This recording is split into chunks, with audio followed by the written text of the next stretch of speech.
দেশে ওই ফ্যাসিস্টরা ফিরে আসতে পারে। মনে রাখবেন, এই দেশের ইসলামী মূল্যবোধের চেতনা তো বলেন, গণতন্ত্র, সবকিছু আবার ধ্বংস হবে, আবার কিন্তু আমাদের লড়াই করতে হবে, যুদ্ধ করতে হবে। আর তাই সুদৃঢ় ঐক্য রুখে দিতে পারে সকল ষড়যন্ত্র।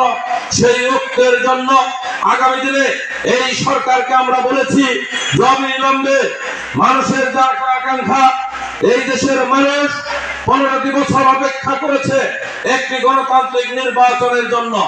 এই দেশের মানুষ 15 বছর লড়াই সংগ্রাম করেছে গণতান্ত্রিক অধিকারের জন্য।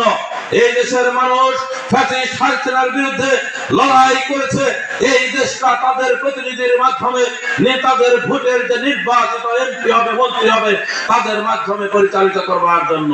কাজেই আন্দোলনের মাধ্যমে আমরা আপনাদেরকে ক্ষমতায় এনেছি, আমরা আপনাদের পূর্ণ সহযোগিতা করছি, কারণ আমরা বিশ্বাস করি এই সরকার সফল হলে গণ আন্দোলনের আমরা সুফল পাবো।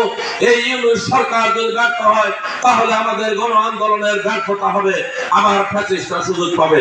তারপরে এই সরকারকে আমরা বলতে চাই, আপনারা কারো দিকে পক্ষপাতিত্ব নয়, আপনারা অবিলম্বে মানুষের আশা আকাঙ্ক্ষাকে ধারণ করে ডিসেম্বরের মধ্যে নির্বাচন ঘোষণা করুন, এবং নির্বাচনের মাধ্যমে বাংলাদেশের মানুষ তার গণতান্ত্রিক অধিকার প্রয়োগ করে বাংলাদেশের মানুষ তার সরকার গ্রহণ করবে।